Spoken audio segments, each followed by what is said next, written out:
Hello,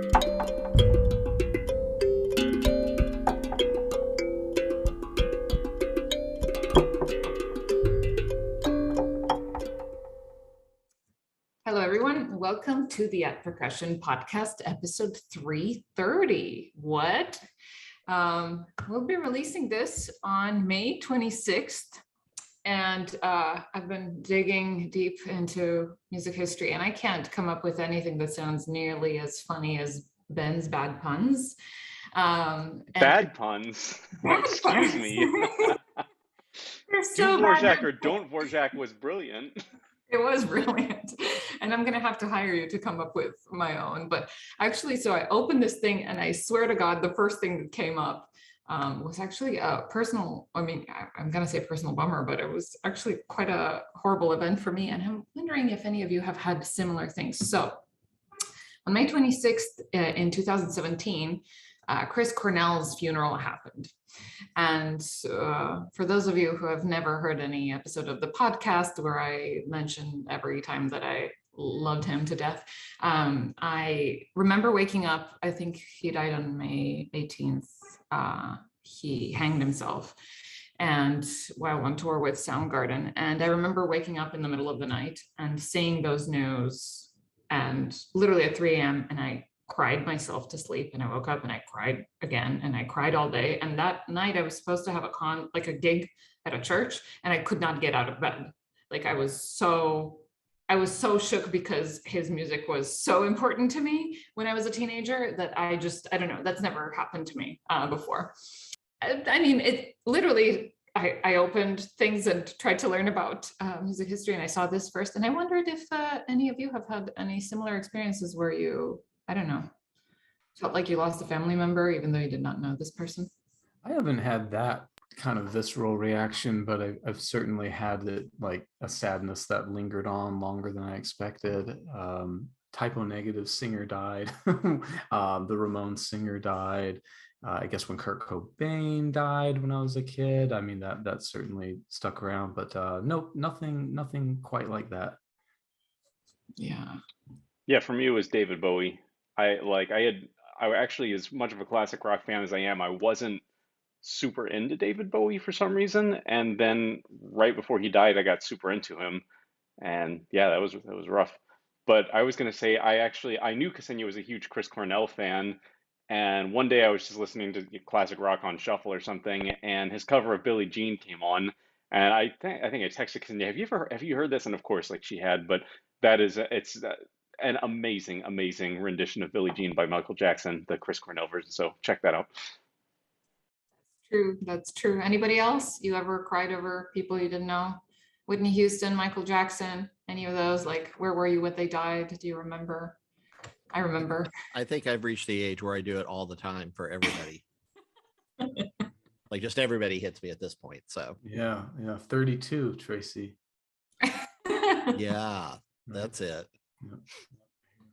That's it. Oh, Ben is being mean in the chat. He asks Tracy where he was when Beethoven died. Oh, so bad. So bad.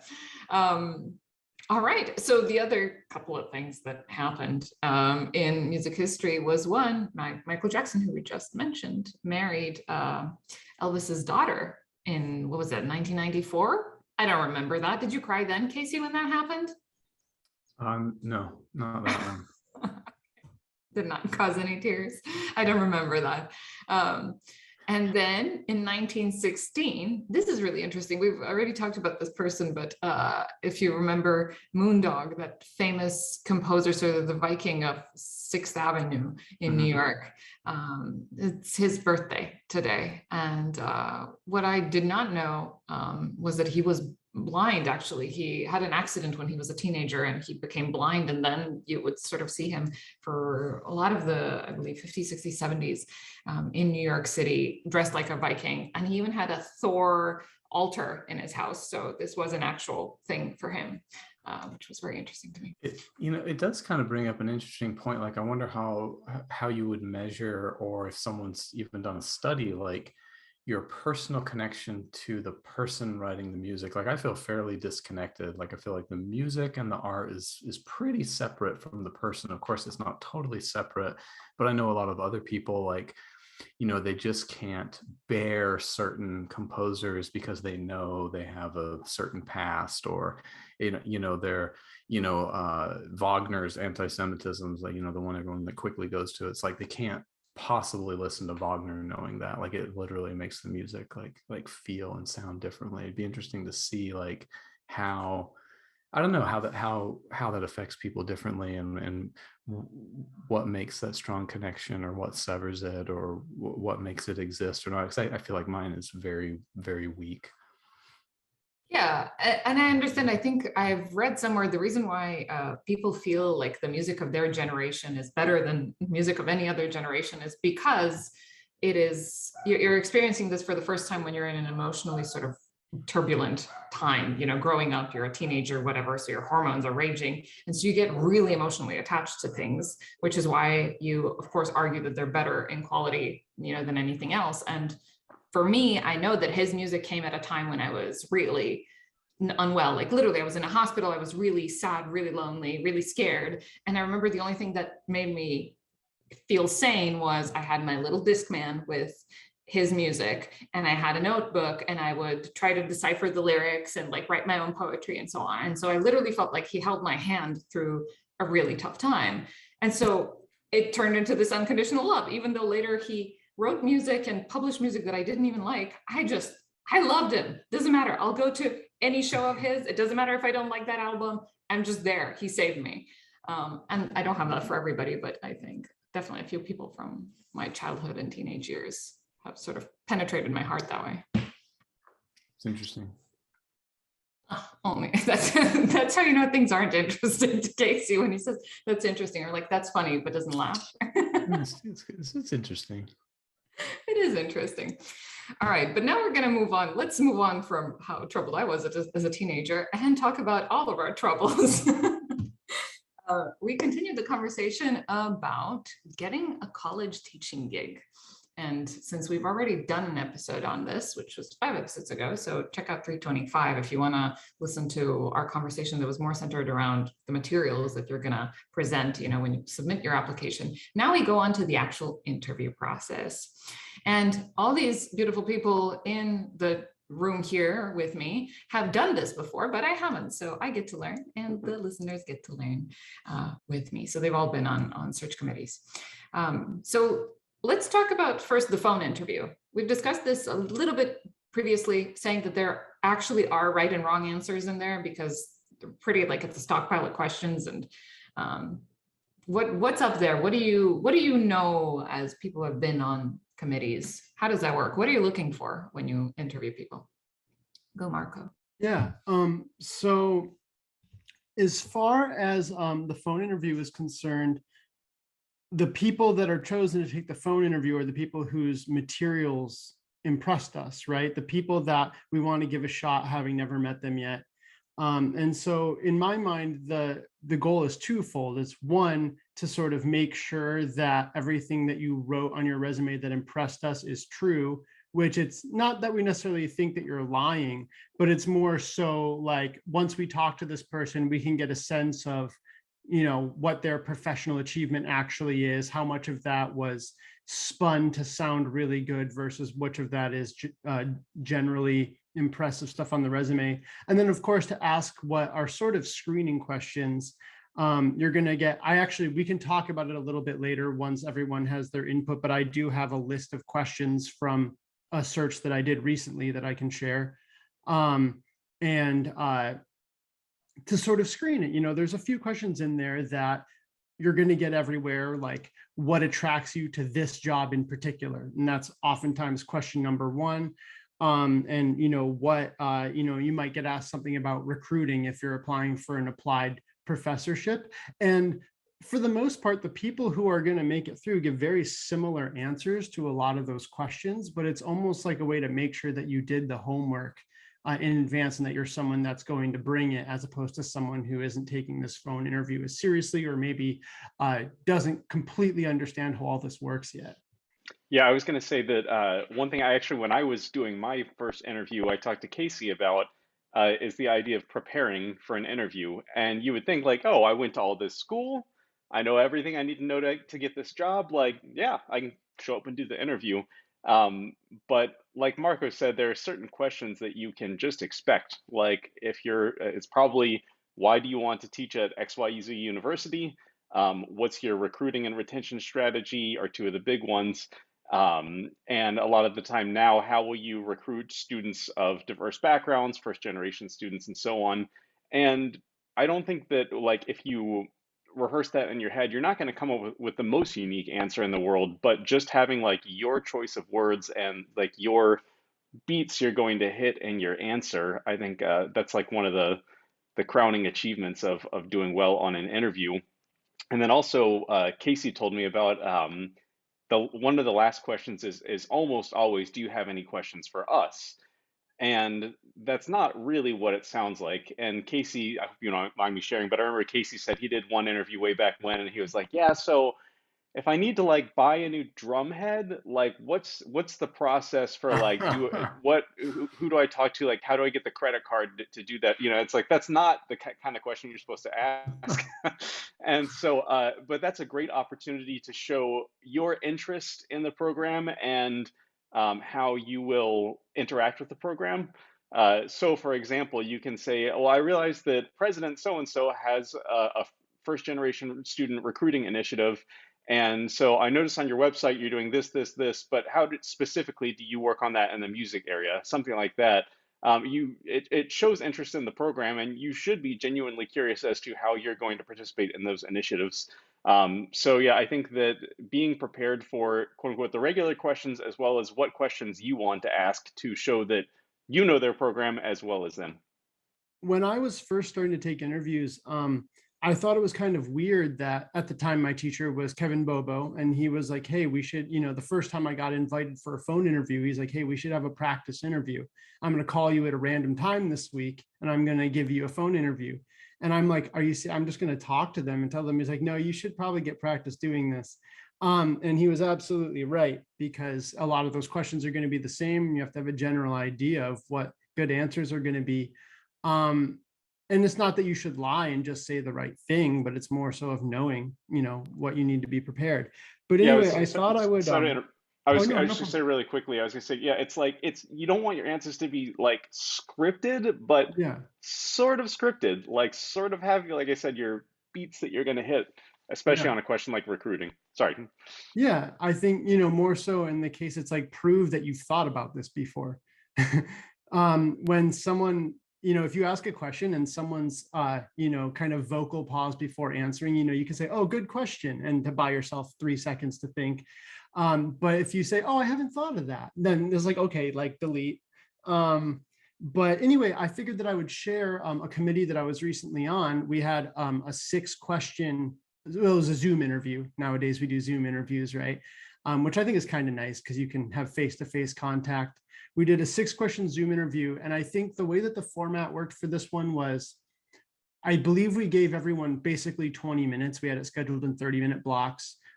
For this particular position, I believe we interviewed 10 people. We had a really good pool of applicants, and we interviewed 10 people for the Zoom interviews, and we asked everyone the exact same questions, and we specifically avoided any sort of follow-up question unless they themselves offered supplemental information, because it needs to be fair. And I'm pretty sure most universities do this, but we had like an equity person as part of every committee, where they just sit there and listen to everything and don't participate.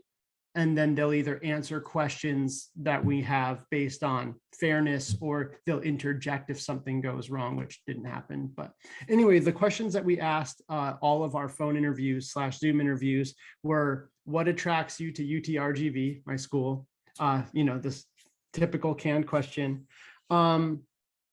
We asked about their approach to recruitment, and then, of course, dealing with specific issues with our university, because our university has a unique setup where we have multiple campuses and multiple applied faculty. We asked their areas of strength, as well as areas where they feel that they can continue to improve I worded it that way because I don't like using the word weakness, because I don't want it to feel like you're talking down about yourself. So everyone uses the same strategy of let's phrase the weakness as a strength. How do you motivate a diverse student body to practice and succeed in the field? Again, with our particular university, that's more relevant. Describe a difficult professional situation of which you've been a part and how you handled and overcame that struggle. And then finally, any questions for us? Very well said. I was going to say, I'm here now with the OG of the podcast, and I failed miserably because I'm not introduced any of these amazing people who are on the podcast. It's all right. You can fire me. Our names are on the screen. Our names are on the screen, but for listeners, here is the voice of the creator, Cangelosi. Hey, everybody. There we go. Then we have Tracy Wiggins, our buddy. Hello, I'm the old one. He's only 32, stop. Then we have Benjamin Charles, the cake maker. When you said here's the voice of, I wanted to come in with a really funny voice, just to throw people listening. And then the best hair in the room is always Marco. Hello, and I really wish I could be the cake eater, because after seeing Ben's cakes, oh my goodness. Right?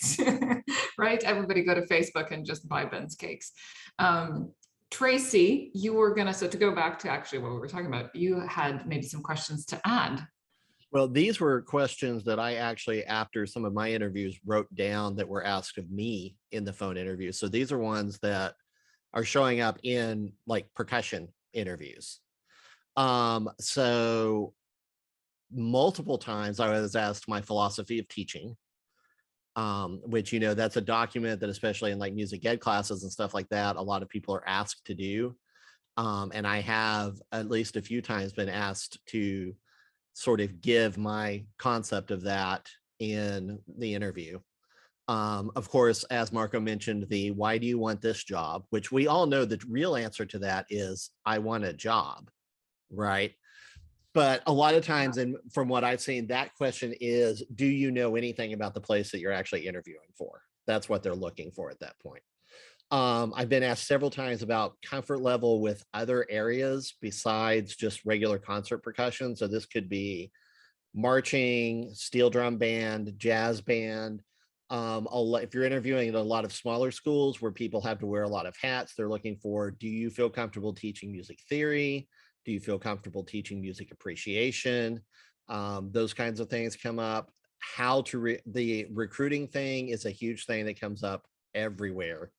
And that is one of, if you've never had to do recruiting, look at the schools that you consider to be very successful. Maybe reach out to the teachers at those schools and pick their brains about how they have built the programs that they have. Because if you've never had to do it, you're probably going to fumble around on that question a little bit. And then, as Marco mentioned too, the how to teach a diverse population of students.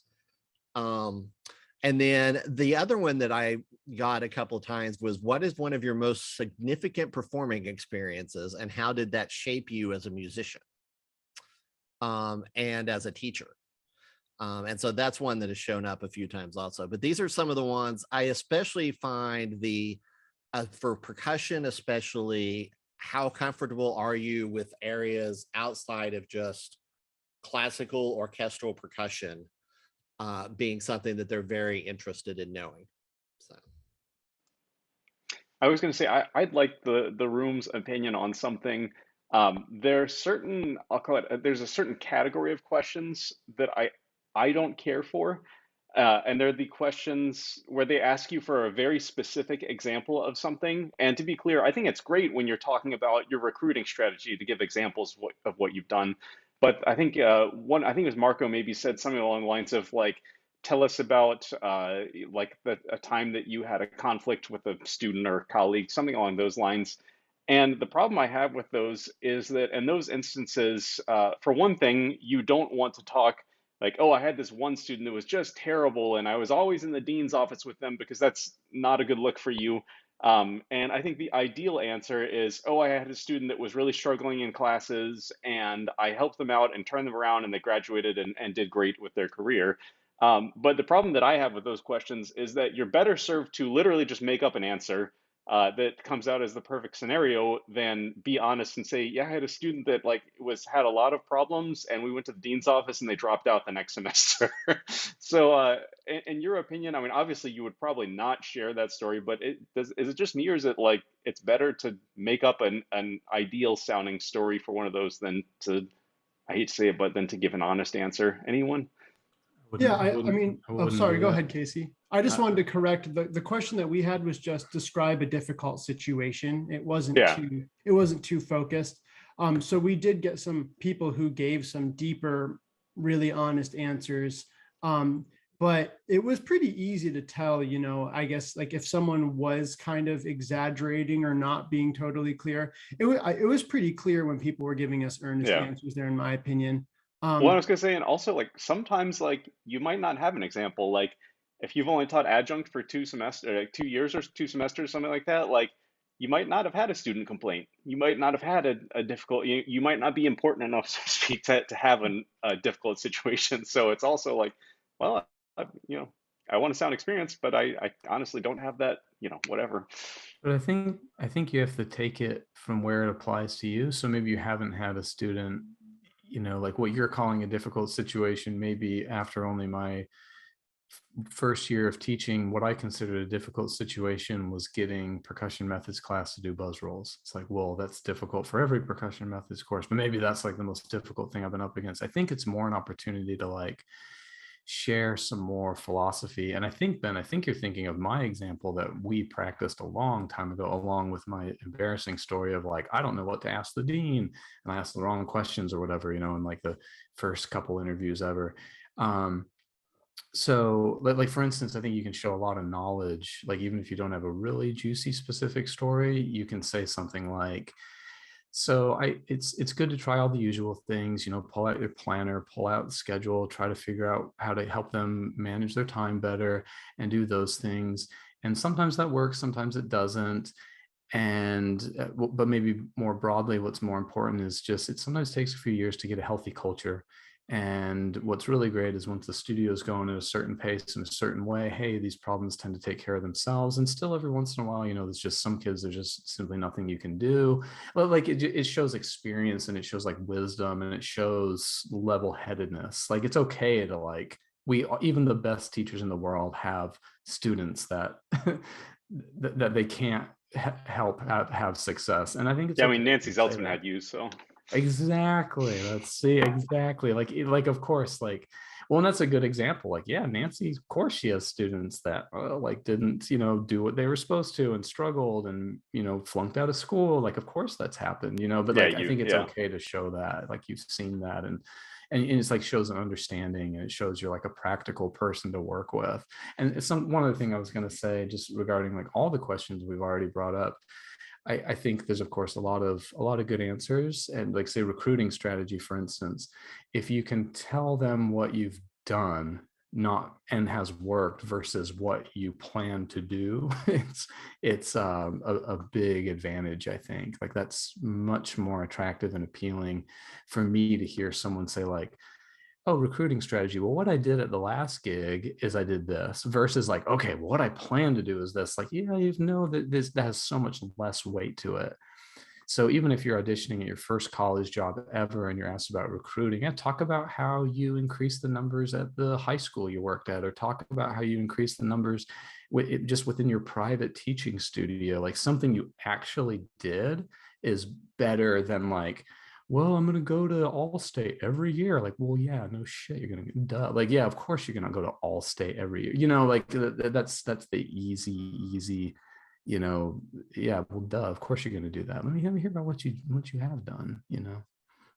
Yeah, that's well said. I was just going to ask because I thought through these questions too.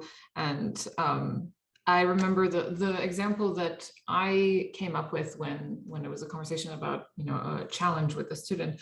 It's actually I mean, for me, it doesn't seem like the obvious one, because I got once, and it was years ago before I planned to do any teaching. So I was in my early 20s, and I got to teach this little girl who was about 10 years old some solfege, because she wanted to, whatever, get through grade 2 or something. And she had extreme issues with, communicating, and was super shy. And I mean, I worked with her for a very long time, and literally what I felt was like my greatest success as a teacher was just to get her to have a passing grade. So it wasn't like, oh, I got someone who was very troubled and they turned into a star and got a platinum album and like won a competition. It was literally, like I managed after a year of doing this, and this to create a connection with this person so they would get a passing grade, which was like, her parents were ecstatic. And for me, really, that's like an honest story that most resonated. I don't think that it's necessary. If you get asked about difficult situation, at least this particular question wasn't difficult situation with a student, it was just a difficult situation. And I don't think that it necessarily has to be a personal conflict or a difficult student. And I remember that in some of the interviews that I took, when I was asked a similar question, I didn't actually talk about difficulties with teaching or with a particular student. I actually did in one situation. I talked about something, but I talked about just my work situation in general, because those of you who maybe know a little bit more about, my path to get to where I am, my previous job, while it was a great job that I loved, my daily work situation was awful, because I was working a 30-hour-a-week desk job in addition to working at the university, running drumline and basketball band and 12 private lessons. And it was absolutely miserable every day, because it was just, and I talked about that, and I talked about time management and being overworked, and how I handled that, and how, I think that, moving forward, having where I can focus on one job that will be a positive. And I don't remember exactly how I phrased that, but I think that that's a completely legitimate thing to talk about too. I don't think you have to make it an interpersonal conflict or a student conflict. I think of it more as tell me about a time when you improved at something in some capacity. I think a lot of times the approach to these interviews, it seems like you ever get that student that's like, hey, so how many true false questions will there be on the final? How many multiple choice? And I'm always dumbfounded by that. It's like, how's that going to change how you study? Like, just know the content very well. And I feel like a lot of times people are trying to play the test. Like, I'm going to play the interview and figure out what they want to hear. It's like, well, no, like really think hard about what you would do to like actually recruit, and like what would be good, and really think hard about why diversity is important. And think hard about like, yeah, why do I want that job? And Tracy's right with the answer is you want any job, but like think hard, like, wait, yeah, why do I really want to do that? Oh, that's right, because I want to play, and I want to like work and collaborate, and I want to have a place where I can do my art and have a facility where it's and be in a stimulating environment. So I mean, again, that is like, just really know the content. Don't try to just like, okay, find the thing they want to hear. And so if those answers don't come to you, it's like, yeah, go think about it. And usually when I practice with students, I tell them to go think about it. Like, it comes really fast, actually. And they just like haven't, because they're so used to that, like play the test kind of thing, I guess they've been trained to do. Yeah, Tracy. Yeah, I would say along those lines too, be genuine, because again, if you're giving answers that you think are the answers that people want to hear, then the committee is going to have heard so many people talk and has so much experience doing this. They're going to see through that, but the person that like, you can genuinely tell they've put some thought into what they're doing. They've got an idea of like conceptually how they want to accomplish these things, stuff like that. Like, you can tell just in how someone words their response as to if they really have a genuine way that they're talking about what they're talking about. You can practice it and you can think that you've got your stock answer and everything, but it's not going to come across genuine. I mean, we all see it in performers too. right? We can tell when there's a performer that's like really into what they're doing and very genuine and very thoughtful and everything like that. And the same thing comes along in the interviews as well. So Yeah, humans have a pretty good bullshit detector, I think. Go, Ben. Yeah, I was going to say that there's like no such thing as too many practice interviews. And I remember I did a practice interview with Casey. And so he's asking all the normal questions you would expect, things about recruiting and your teaching philosophy, et cetera.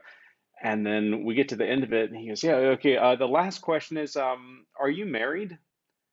And like, it totally like, what? And this, obviously, like I said, this was a mock interview with Casey. And I just answered the question, and like we went along with it. And then afterward, Casey explained they're not going to ask that. Like that's illegal to ask.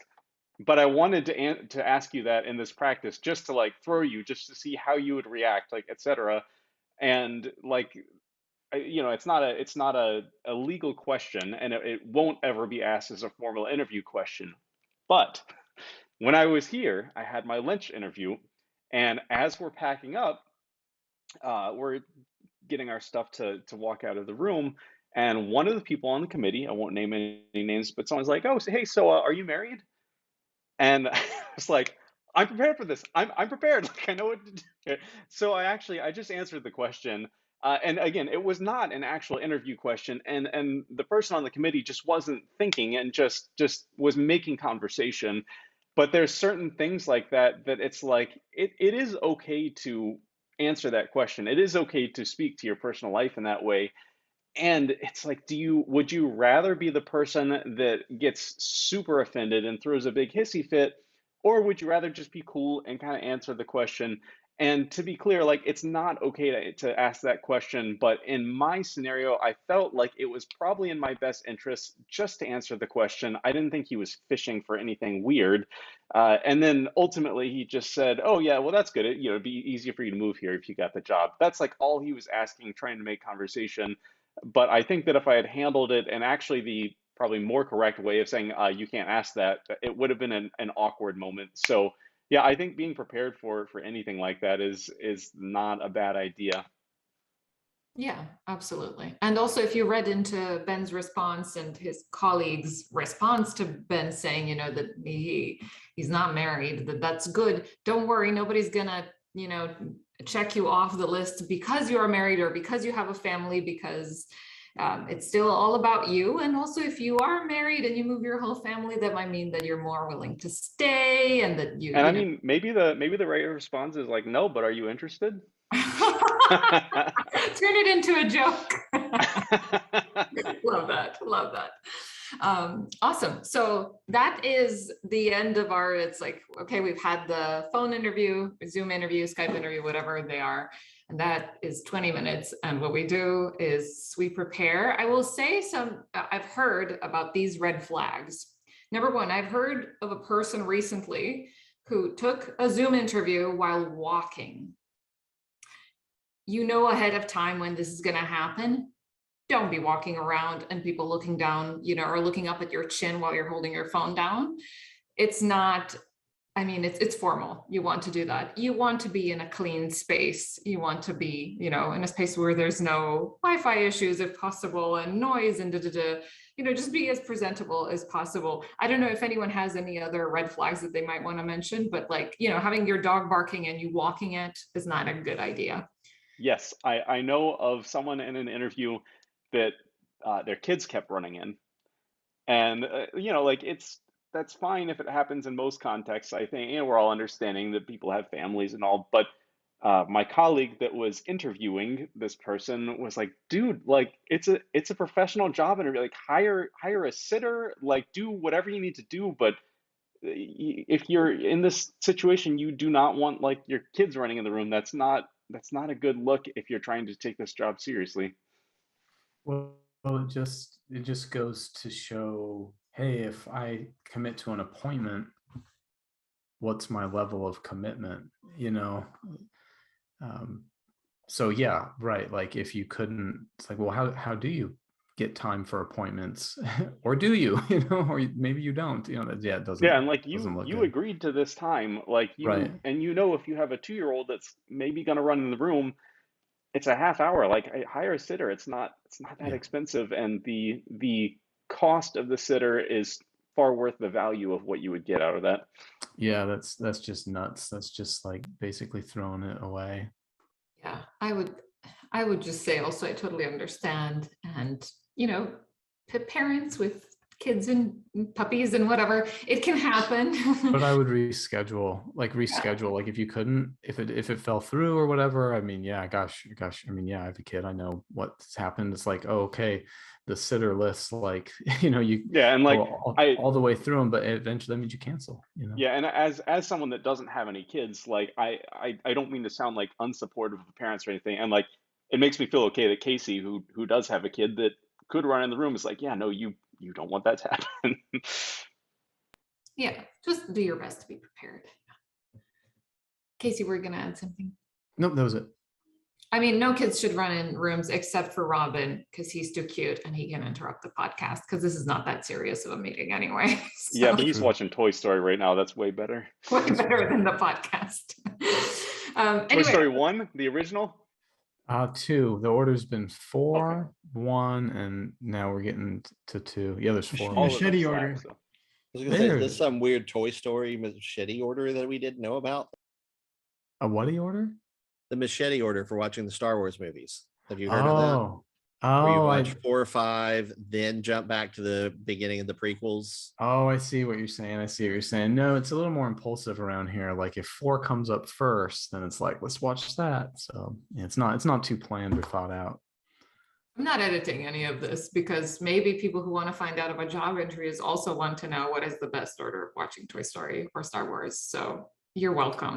Well, I Maybe. think that there is something to that, though, in that sometimes in interviews, they want to see that you're a person and that you have interests and stuff like that beyond just the job. So as out of left field as this seems, this I Yeah. think is somewhat relevant to have interests and let people know what your interests are. I think if it goes great, cool. Like if your kid comes running in and you handle it great and it's like a quick positive thing, cool. But if it like really becomes disruptive and it becomes an actual problem and they start to feel like their time is being wasted, then it's probably not worth the risk, like probably, yeah, great. If you can demonstrate like a cool moment in your personality, okay. But gosh, I wouldn't want to risk that, Yeah, and well said. Whatever happens, it's usually about how you handle things. So if you handle things elegantly and you're smart, quick to think on your feet, that's always a plus thing. I read somewhere that people are more likely to trust companies where they've had an issue with it, like a product failed or something, and seeing how customer service reacts to them. Like that is the point where you love that brand or whatever more than if you never had issues with them in the first place. So if an issue arises and you handle it well, that's extra cookie points for you. Well, I think that goes for teaching in general too, though, because I mean, if you mess up, tell your students you messed up, because that will buy you more cachet with them than you trying to pretend that you are the grand poobah that knows all of the things, which we all know the people that do that. So yeah, don't be the conductor that like gets lost, stops and is like, trumpets, sorry, you sort of confused me there. Don't do that. Okay, so we've gone through our phone Zoom interview and we're invited to go to campus, and we talk to administration. They get us our tickets and and fly us out there. And so there we have to think about the many interviews again. There are multiple levels of them, right? We have our teaching presentation and we have our performance, but I want to talk as much as possible about the talking part.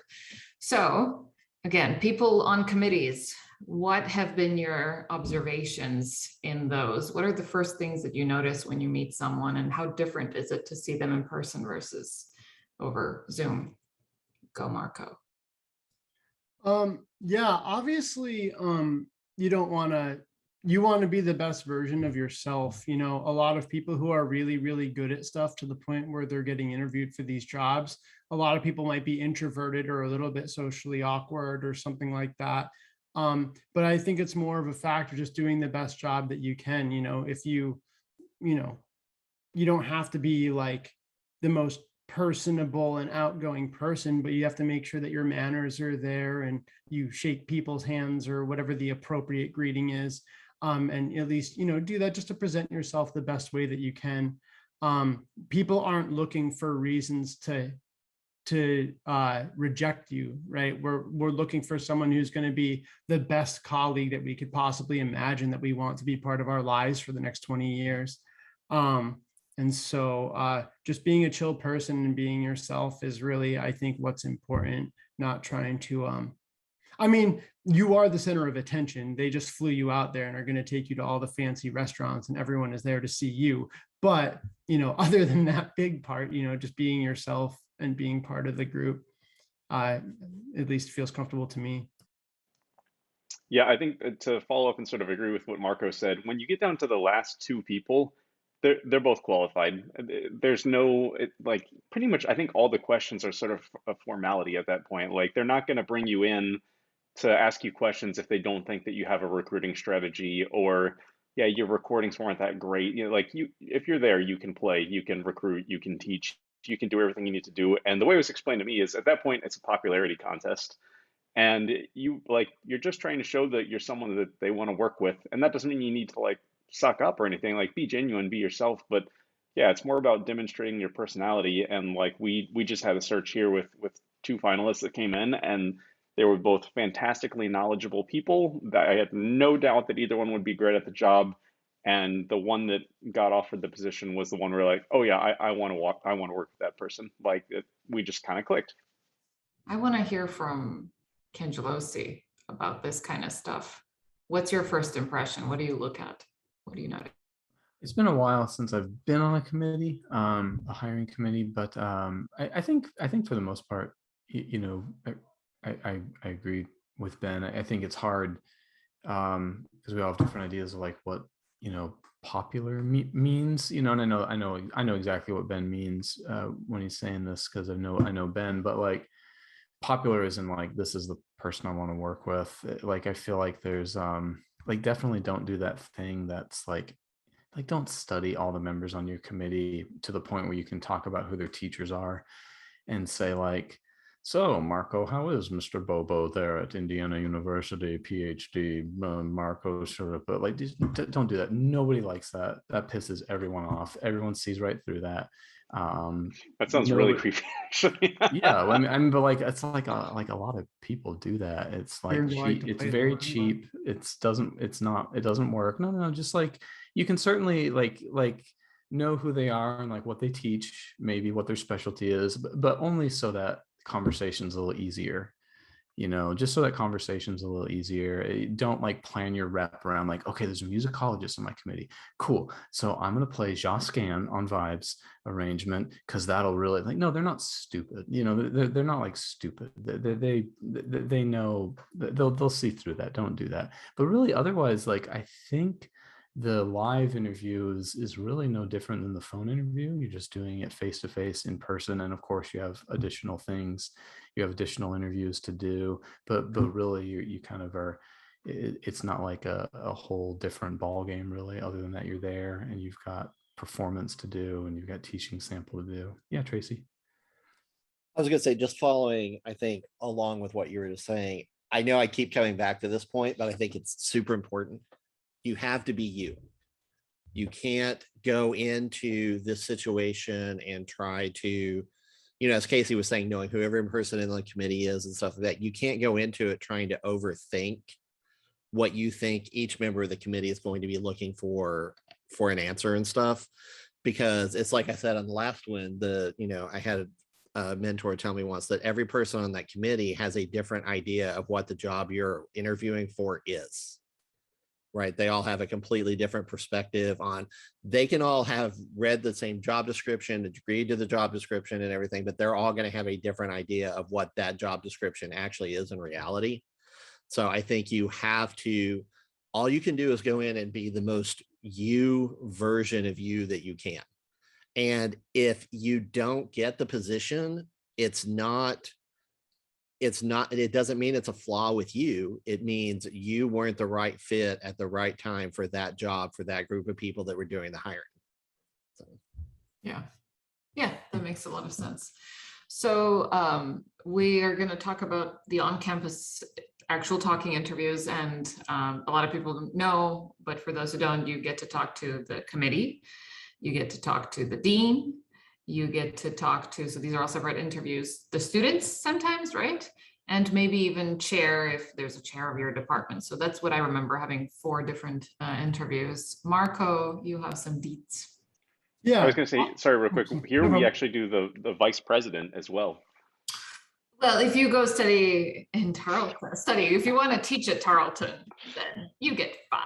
So go, Marco. I've actually, out of all those meetings with admin and everything, the one that's been omitted for me more than once is actually the committee table interview. I've actually had a few interviews where I didn't have another interview with the committee. It was just the hanging out, but not a formal sit down interview. But anyway, I guess I wanted to share some questions again from a recent committee I was on from the sit down formal table interview, which was the first thing we did for the live interview. And the way that I kind of think of the on-campus interview is like, they know that you're probably a pretty good choice to work there if you're getting invited on campus and they're dropping thousands of dollars to have you. Obviously, if you turn out to be awful, then that's a different discussion. You know, the questions then tend to be a little more in depth and maybe a little more specific, maybe things that aren't necessarily as canned. So I'm just going to run down the list real quick here. This is for an applied instrument position. And so the first one was, what are a few teaching strategies you use to ensure that your students have an enriching learning experience? And how do you determine whether those strategies are successful? Second question, please describe your current research and performing interests and how you see your work and reputation evolving over the next 5 to 10 years. So kind of what's your plan? What influence do you want to have on your students' personal character? What do you want them to take away from your instruction? Describe some of the ways you can grow your studio. What are some of your short-term and long-term goals for doing so, should you have this position? Share a personal goal of yours and how that might align with the goals of our institution. Giving a diverse student population as far as gender, nationality, race, ethnicity, etc., sexuality, and ability. How do you ensure that every student feels they can succeed? We had a more specific question about working in South Texas. You know, a lot of our students come from very competition-based environments in high school. And how do you take that into consideration with the way that you approach their lessons once they start college? Describe some of your musical heroes who don't play your instrument. What life skills can some students learn from your instruction? And then again, what questions do you have for us? So nice. I'm going to say, if this was an interview, Marco came really prepared, and he should never say that he knows who all we studied with, because that'd be creepy. But otherwise, this is excellent. You're hired. Casey, tell us something. What do you think? Let's see. I was going to just say that, you know, it's so helpful if you know questions ahead of time. So like the questions Marco just recited, I think I've heard every single one of those at some point, either in an interview I had or in an interview that we gave, or a story that someone on the show has told or something. A really nice resource that I use just for the practice questions is a book called On Staff by Donald Hamann, Hamann. And that book has a lot of stuff in it. I have not read the book, but I've looked at the questions. There's a lot of just practice questions, and it's really good to just say like, okay, I need more questions. I need more of what Marco just said.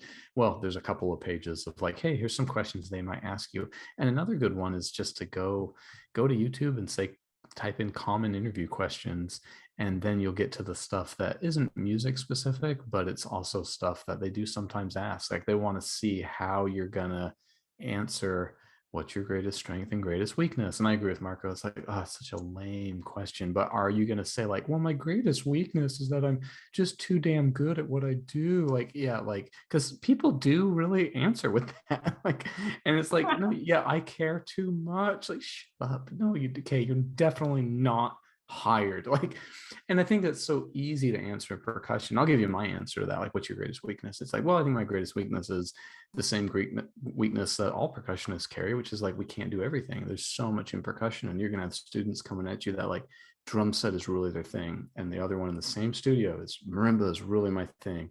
Hand percussion is really my thing. Nobody is an expert at all those things. So my weakness is trying to balance all those things. So it's like, okay, great. I am showing a strength because I'm showing knowledge and I'm showing wisdom and I'm showing experience with my answer, but I'm not just going like, oh, I'm so good. Oh, it's so hard being so good. Like, yeah, don't do that. Yeah, nice, nice, well said.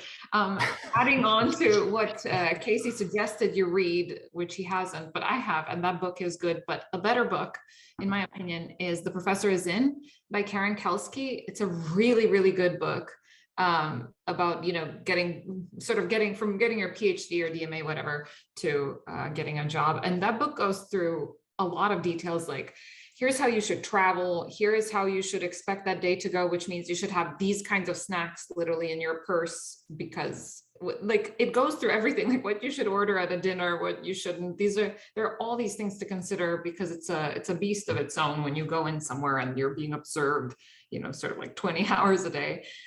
So I highly recommend that one. I think it's awesome. Go, Ben. I was going to say, one of those little like tips that I found is super useful that I haven't really heard anyone say is you get in the night before, right? And your interview is at 9 in the morning or something like that. And so when I came here, I came to campus the night before after I got in. It was like 8 p.m. or something.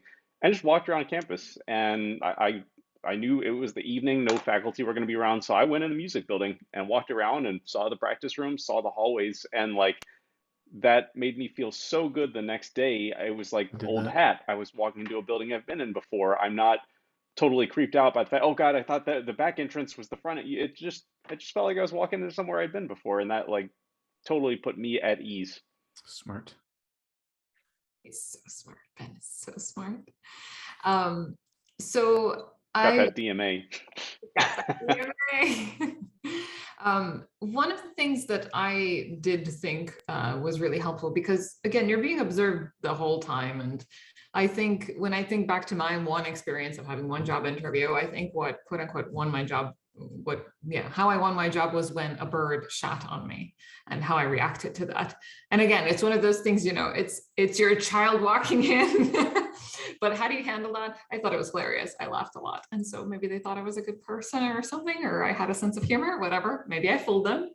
But, it's just about staying flexible. But since you're being sort of, it's not only when you're talking formally in the interview that people are assessing you, it's constantly. It's when you're at your informal lunch or dinner, or when you're teaching and so on. And so one of the things, as Ben said, go in and walk if you can, just so you get comfortable with the space. Ask ahead of time what the students will be playing for you. They might be able to give you that information, so you show up super prepared for the lessons that you're going to be demonstrating. Obviously, if you're doing any classroom teaching, be super prepared. Don't forget the names of the people who are interviewing you and those kinds of things, like a little bit of research. And I will say, as far as my opinion on this is, I would say do a lot of research if that helps you understand people. Just don't spit it all out, because you're going to sound like a stalker. Don't go into that. But it's good if you understand things. Don't sound like you're pandering to them. Yeah. But it doesn't hurt at all. I actually did have a candidate, actually two candidates that in our most recent run, who specifically referenced things that I've done, like, oh, I saw your video of this piece on YouTube a while ago and I thought it was really great. And they didn't really go much further than that. They just brought it up and I was like, oh, well, thank you. Points, you got my points. I think that's fine. That's fine. It's the like how is Professor so at the IU? How did you like living at 325 Main Street? The lights too bright for you? And one more thing that I will ask the room is, what do you think of people's presentation when they come in? Because I had an interesting experience observing. Again, I was on the outside, I was not on the committee, but I saw the three people coming in to do their interviews, and they were all dressed the same. They all wore like a black suit, and that was it. And I thought that was sad. It sort of made me feel almost like, they're looking for cookie cutter answers to give us because they think we should want to see them in black suits. So they show up in black suits. It lacked personality for me. And in the way they spoke as well. I thought that those things sort of got, I don't know, they wanted to fit into a mold. What do you think about that? Yeah, so I actually, when I started getting invited to on-campus interviews, I did a lot of like internet searching to feel like what's the appropriate thing to wear for interviews and stuff like that. What about when you land at the airport and they pick you up? Like, what should you be wearing? And I think in reality, no one really like cares. I guess if you don't put effort into your appearance, then it's like, okay, why didn't you put effort into your appearance? Like, I don't, I'm not fashion police, but you need to show that you put in the effort. But also, as a percussionist specifically, I think it's important to remember that you also have to dress functionally if you're going to play percussion instruments in front of people.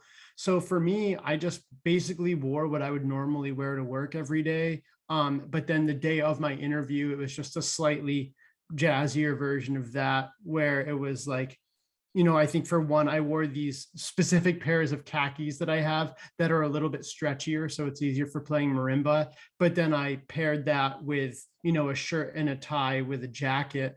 So it looked like a full thing, but I could take off the jacket and the tie when I performed later that day.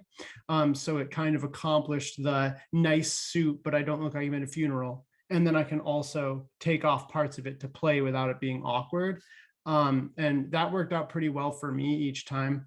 Yeah, I think that makes sense because you're never going to wear a full formal black suit to work, right? Like, I mean, I have colleagues who I've never even seen wear a dress shirt. So I'm not saying that, that's a different discussion, but I think that you should dress like someone who would fit in with where you're going.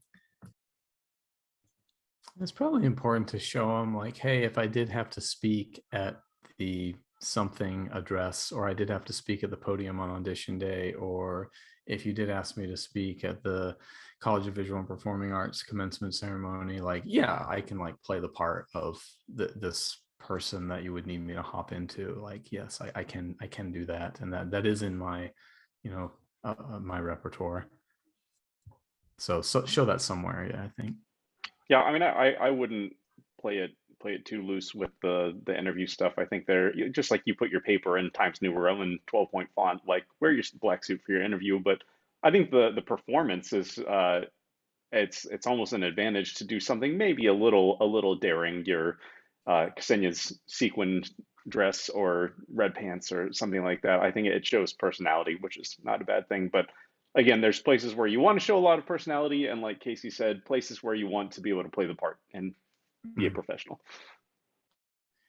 One thing I was going to say about the performance, I don't really know what to do with this, but I heard this recently. I forget the job, not that I should share it if I did know, but it was like everyone played I think there were 4 candidates. Everyone played con variations except for one, and they hired the person that didn't play it.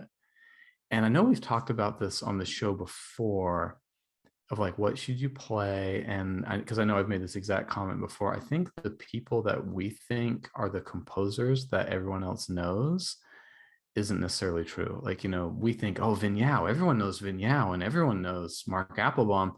No, they don't know. The big percussion composers aren't necessarily the big, music theory composers, band composers. The other people on the committee, like, those aren't necessarily the like, oh yeah, they'll know those composers, like not like we do, So again, I don't know what to do with that comment, but it was just interesting. And supposedly the committee, someone on the committee asked the winner, said, hey, you know, everyone else has played this one piece. Why didn't you play that one piece?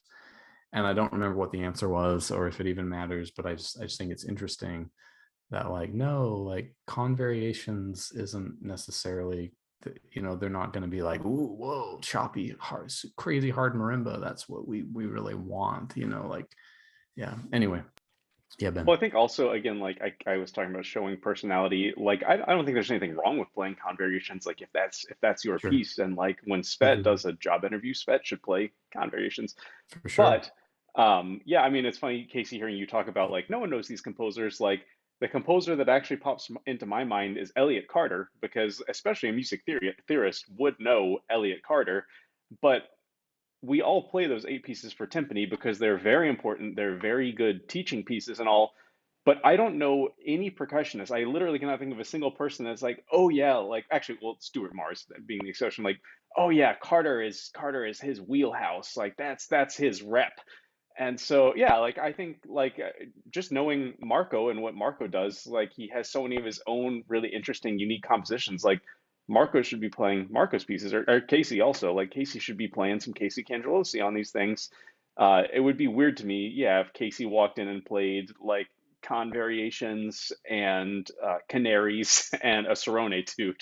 That doesn't make Yeah. sense to me. So yeah, I think demonstrating personality. Obviously, if you don't want to come off as a one-trick pony and only play marimba or only play rudimental snare drum or something, that would be weird too. But yeah, like demonstrating yourself as a well-rounded person that has a personality, the kind of thing you would do on your own recital that you pick the rep for, not your first DMA recital where you've got to get in all the heavy hitters. That's what Tracy was saying, I guess. Be genuine, you know, and don't play the rep that you think they want to hear and like is the right answer. You know, just play what you can play really well, as long as there's some you know, you can show a variety and that you of like play pieces Yeah. you like. Well, because I think the thing I was going to throw in there is that most likely there's not a single percussionist sitting on that committee when, you know, there Exactly. may, depending on the school, there may be one or something. But so a lot of times the composers that we think are the big names don't even register with them. So you can't try to pick your repertoire based off of this is a big major piece in the percussion world. They don't care because that means nothing to them.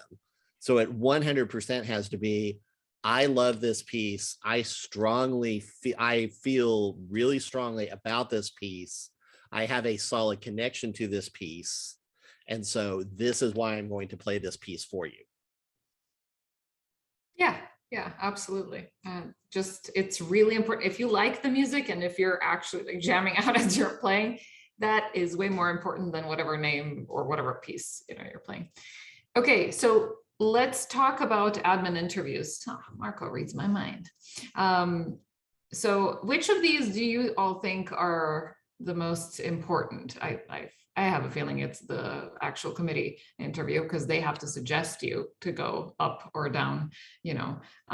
But what is the most important? How you fare with the students, with the committee, with the dean, with the vice president, whatever. So, sorry, go ahead. I would like to defer to Marco on this for sure, but my very quick 2 cents is that the higher up the administrative chain you get, the less that person knows about what you do. And I would assume at some smaller universities, you actually probably interview with the president even, and the president is probably someone from, I don't know, social sciences or something that definitely doesn't know Vignale.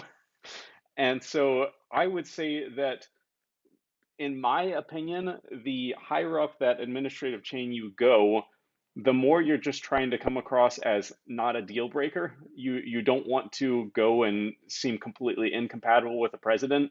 But if the president asks your teaching strategy, they probably don't know anything about what you're actually doing, as Tracy mentioned in our chat here. So to me personally, I would think the committee interview, especially because the committee is voting, is the most important thing. And then you just don't want to get a great recommendation from the committee and the president or vice president, someone says, I really don't feel comfortable hiring that person, because they have to sign off on it and they won't. But I can't, if I could see the president being, or, you know, whatever administrator being fine with both candidates and just, oh, you recommended so-and-so? Yeah, sure, that's fine with me.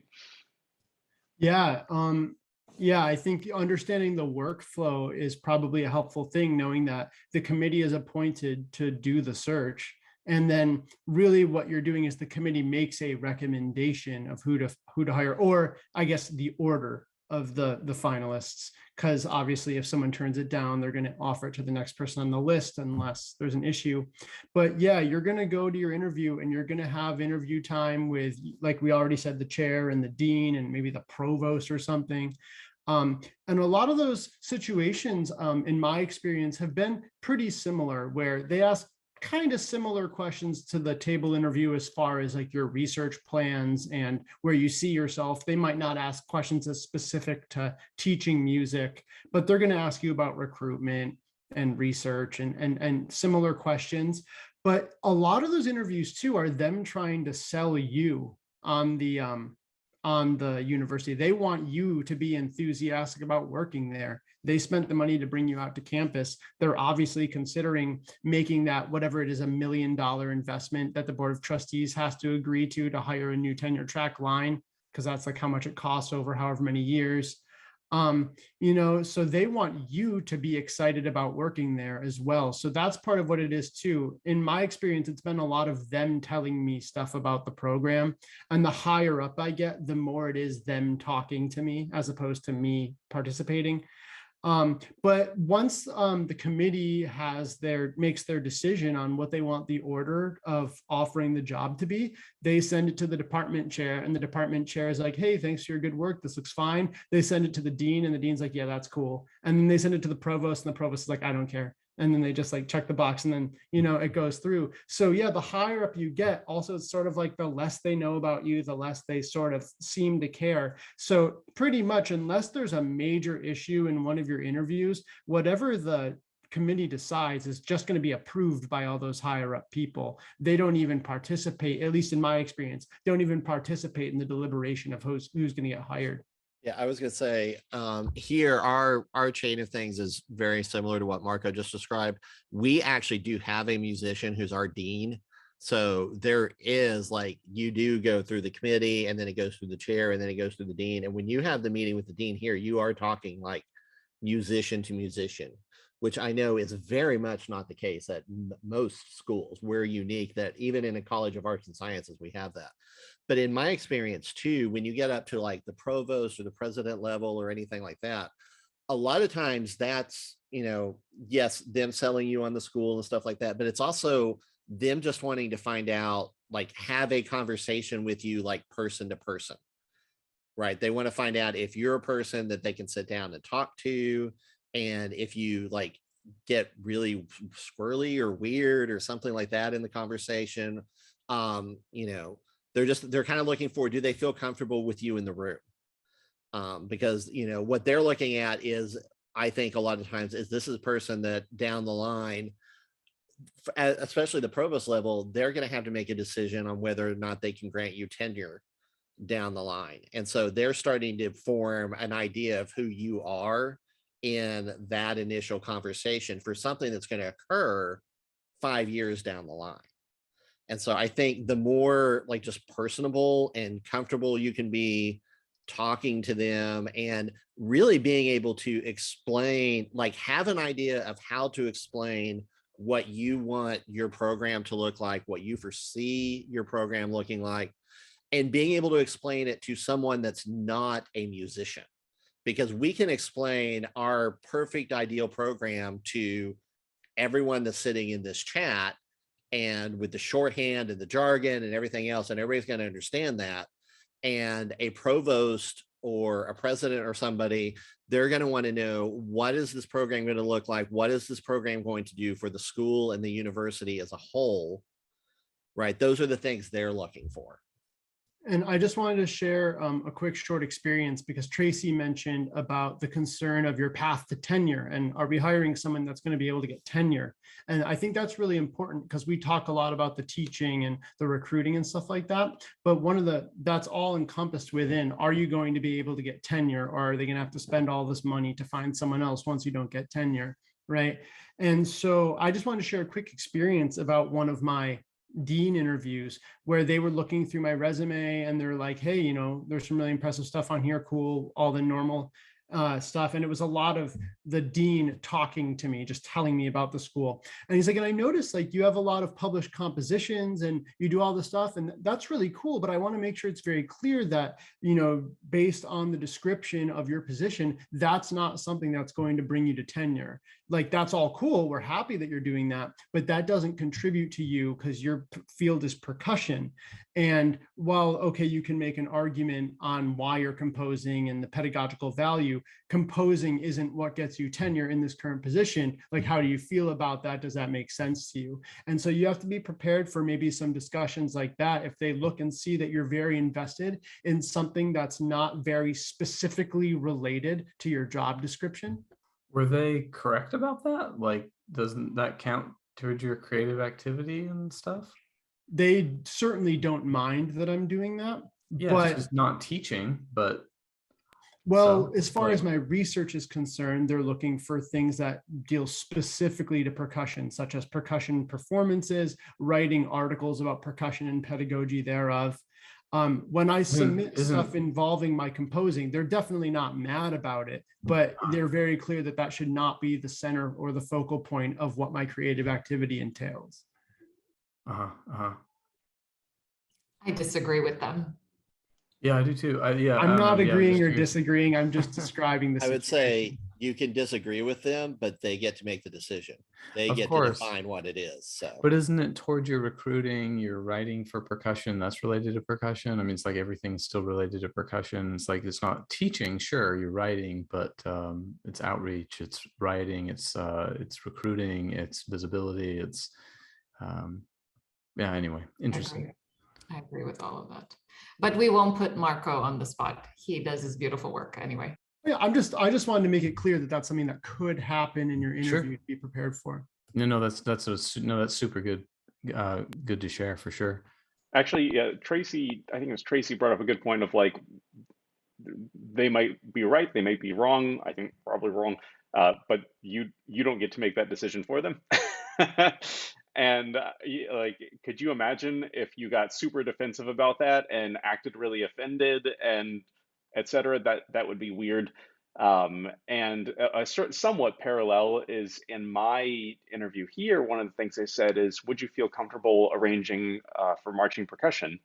Which I had never done before. Before I got this job, I had been around marching percussion. I'd done it, but I'd never arranged anything.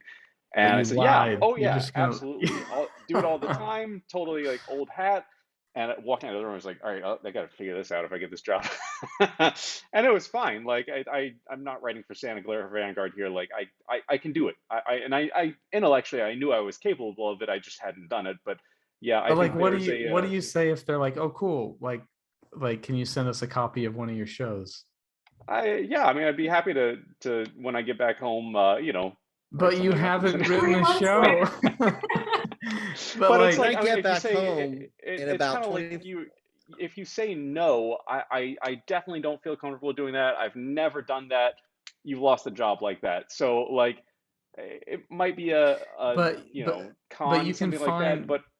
But you can find an honest answer because you are experienced enough to like pull it out of your ass if you had to. So like, you can explain what you've been around. You can explain your experience around the and I mean, I kid a little bit when I was like, oh yeah, do it all. You know, that was not my actual answer, but I said yes, I would be comfortable doing that. But just edit Ben out.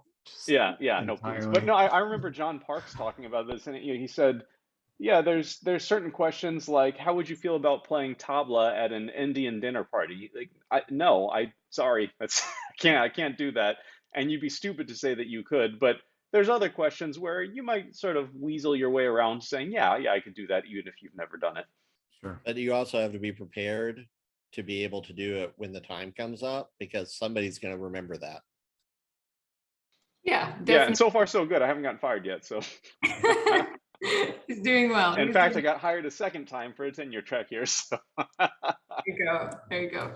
I was just gonna add that I think that it's really important if you have the student part of the interview, even if it's not formal, but they just get to talk to you.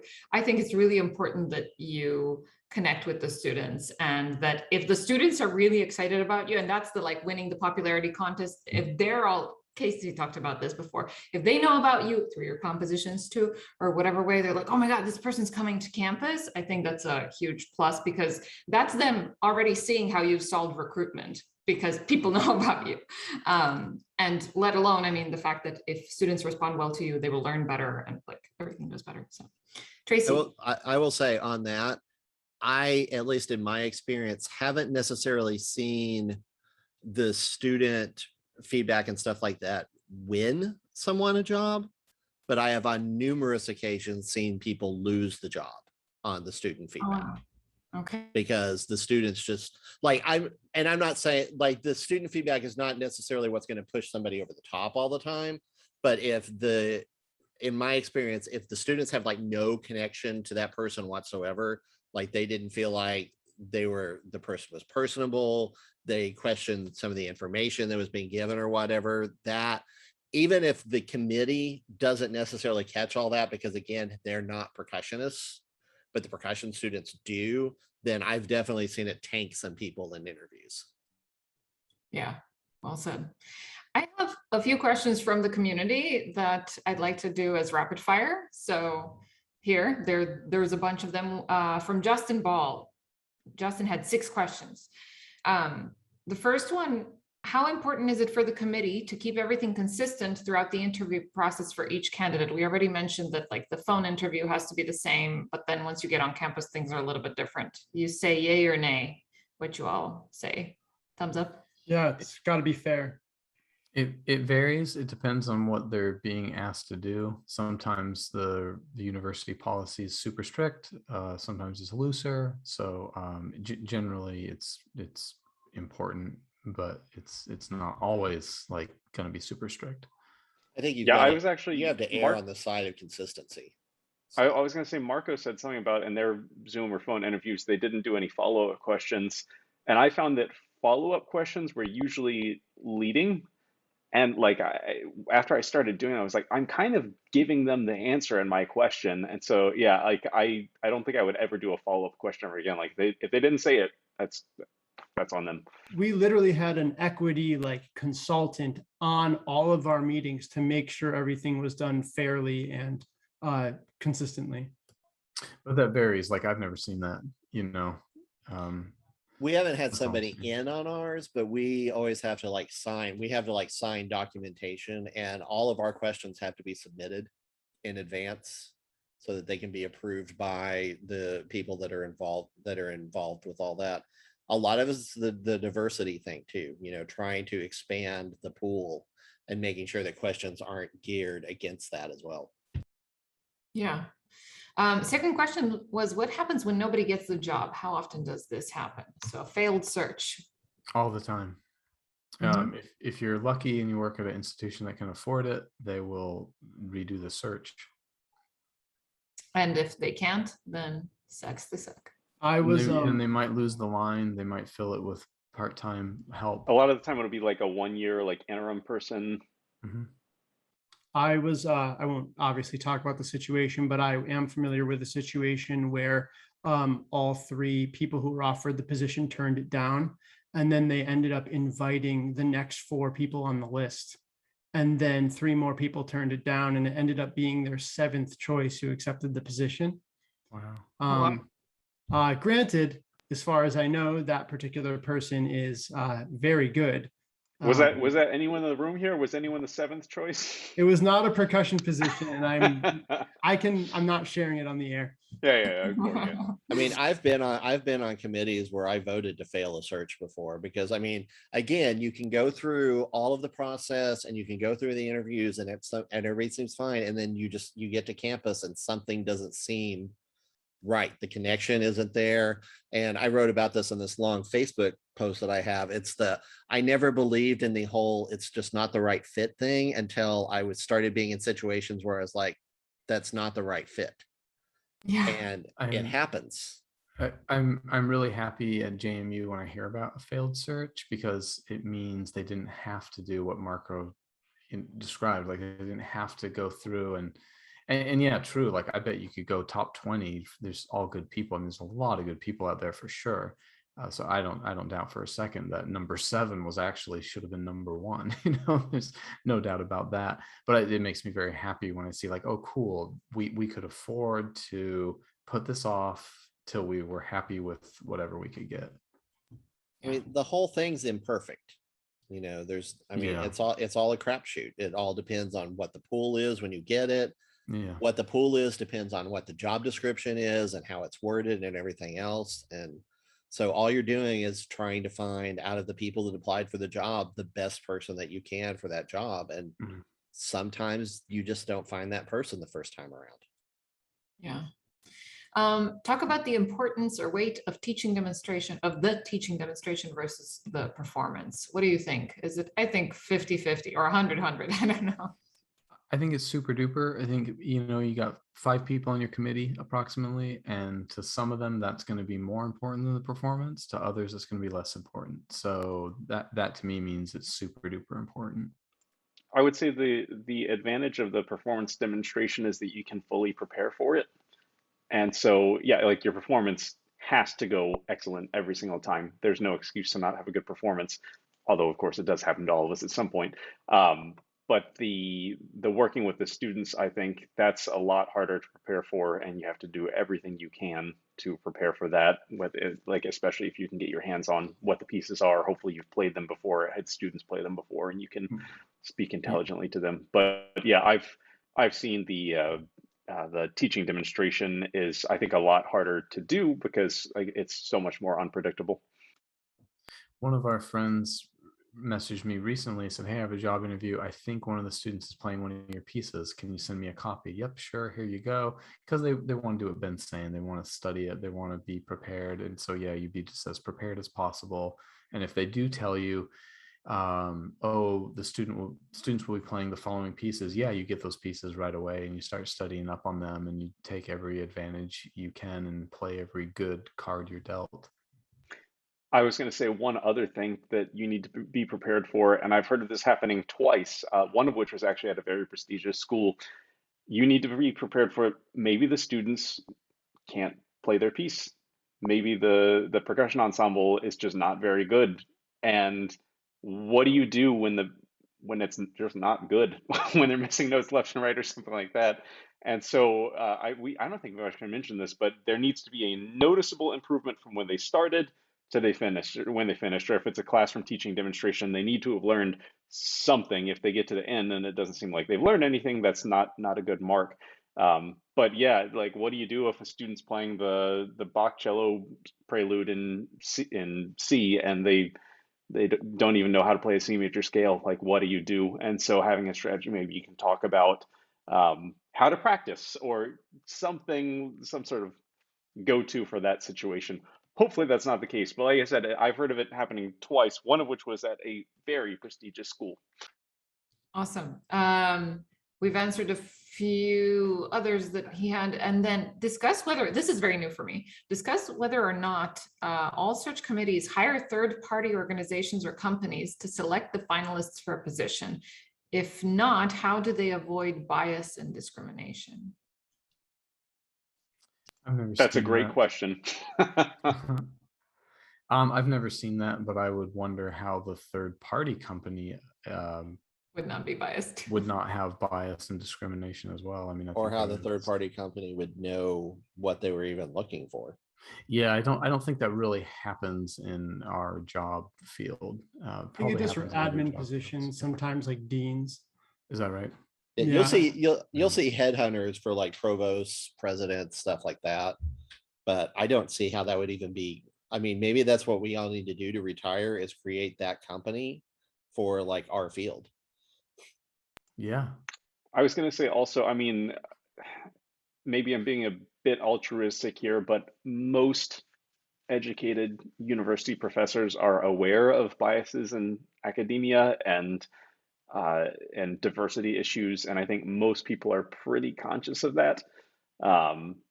So hopefully committees are interested in recruiting a diverse pool of candidates. Yeah, but that's a good point and an interesting thing to think about, definitely. Okay, two more, and then we have honored our audience. Ryan Boehme, I think is the last name, said, when applying for a first job, what's the value of a social media presence these days?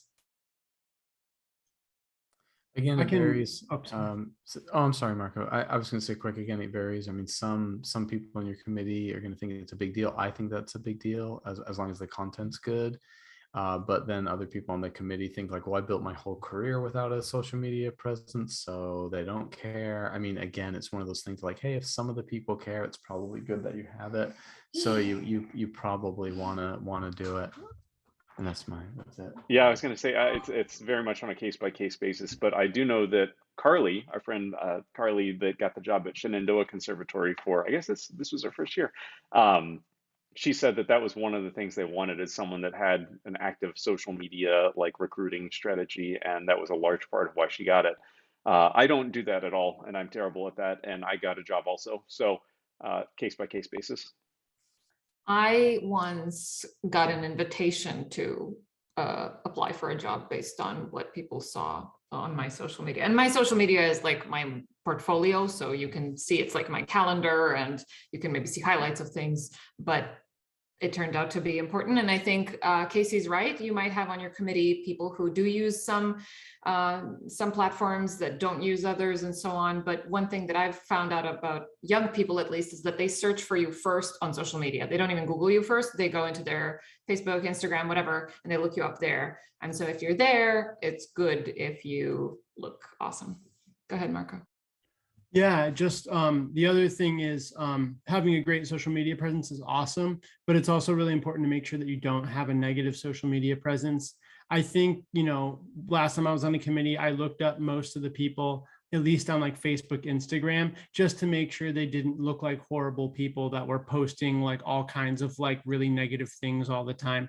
Not even music related, just is this person gonna give a negative vibe. So me real quick. A friend emailed me. Hang on. Let me say this real quick. A friend emailed me and said, hey, a thing on Facebook that we're joking about, a committee heard about it and you need to take it down. So it's not like, it wasn't like truly negative. It's like a joke, anyway. But yeah, I absolutely agree with Marco. Yeah, it needs to be good stuff. It needs to be pertinent stuff. Well, because I know committee members that the first thing they do when they start looking at the resumes is look at Facebook or look at Instagram and things like that, because they want to find out, who the person is beyond what's on the paper that they're seeing in front of them. And I mean, I do the same thing. We've got interviews coming up very, very soon for a position here of a committee that I'm not on. But when I got the list of finalists who were coming in, the first thing I did was go look them all up because I wanted to have an idea who they were. So. Yeah, and you probably update your social media and are a lot more alive on there than you are on your website. So just people go there first. That's what tends to happen. Okay, last question. Is it worth applying for full-time positions as an ABD student, or is it safer to apply for part-time adjunct roles until the doctorate degree has been earned? Apply for everything. Apply. Yeah, yep. Apply. It's like you're probably not going to get it full-time, part-time, whatever anyway, just probability statistics there. So just apply. Yeah. Everyone reviewing your application gets paid regardless. And you need practice applying, like you need practice. You need to kind of get in like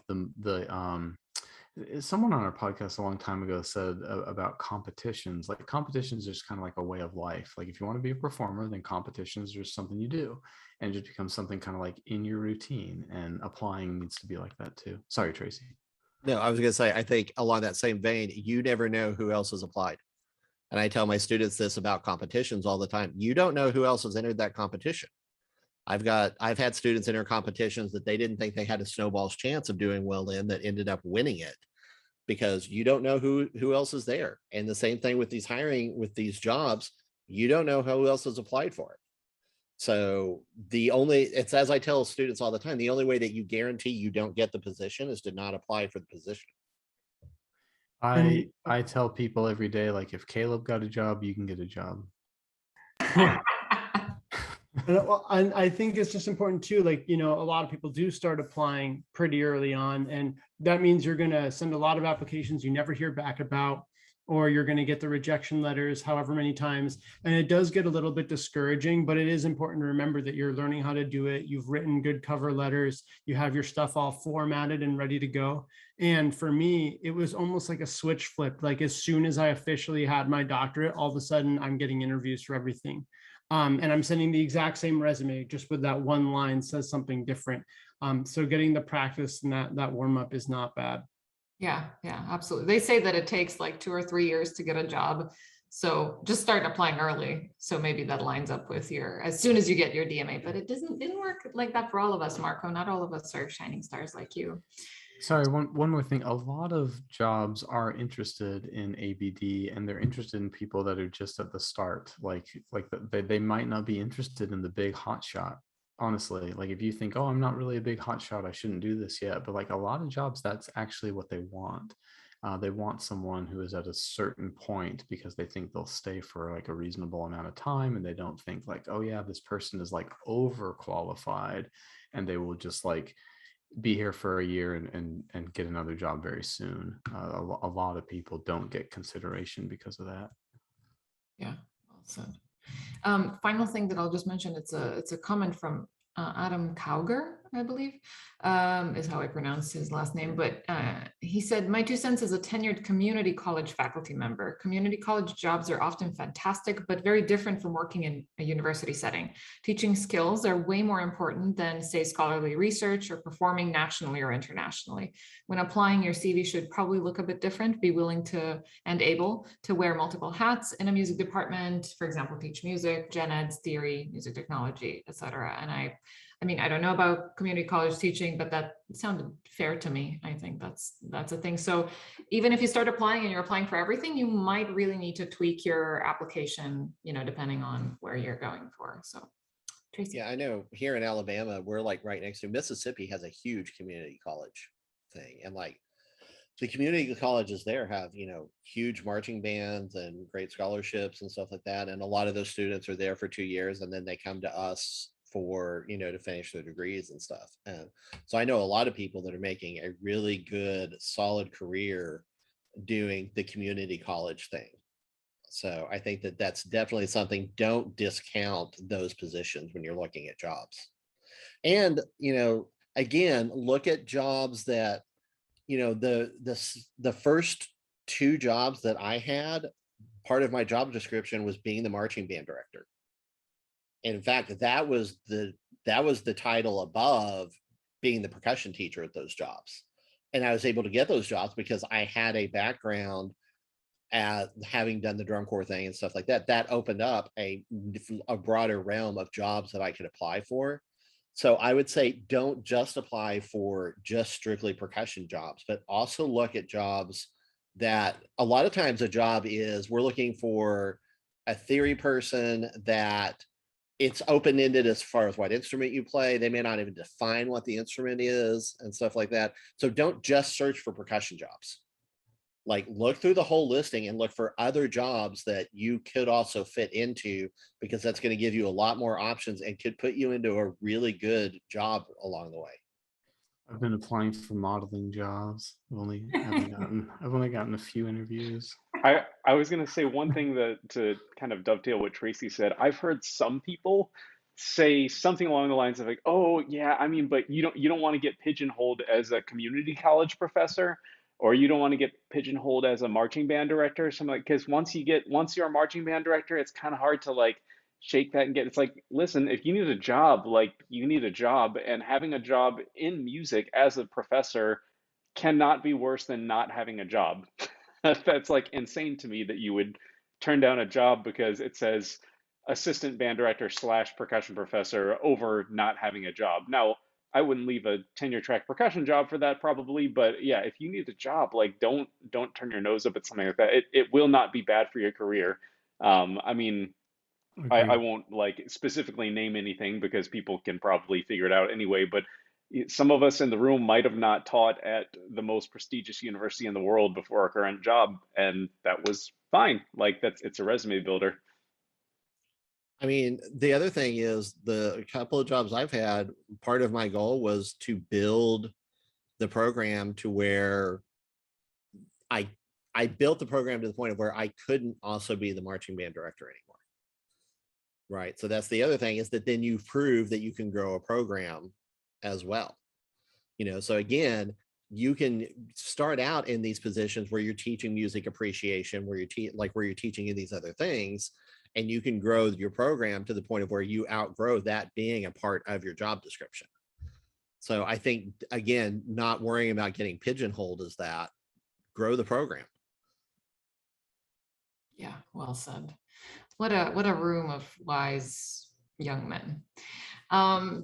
Thank you all so much. This has been a really enlightening conversation, and I hope that we have demystified some of the process for our listeners too. I think this is enough. This is a two-parter. You have about 3 hours, I think, in the end of materials to listen through here that we hope are going to get you through your first audition. If you have any more questions, we're here for you. But otherwise, thanks to Casey, Tracy, oh, that rhymes, Ben and Casey and Men. Tracy. Casey and Tracy. I like it. That's the You spin-off all are- show that's coming. Can You you all please are- make the episode end right after that clap you just did? you all are so Oh. wise. I'm gonna have my doctoral student listen to this. This is really good stuff. Well, thanks for coming back, OG, to help us out. But So really, thank you. Thank you all. And thanks to Marco also. Sorry, I said Ben and Men just because that would that had to rhyme, but Yeah, my parents didn't think about, they were going to name me Orange, but they wanted people to at least have a chance at rhyming. So Door hinge. there we go. Yeah, we That's all know one- the that's Eminem. definitely one word. Yeah. Anyway, thanks y'all, and we stop recording now.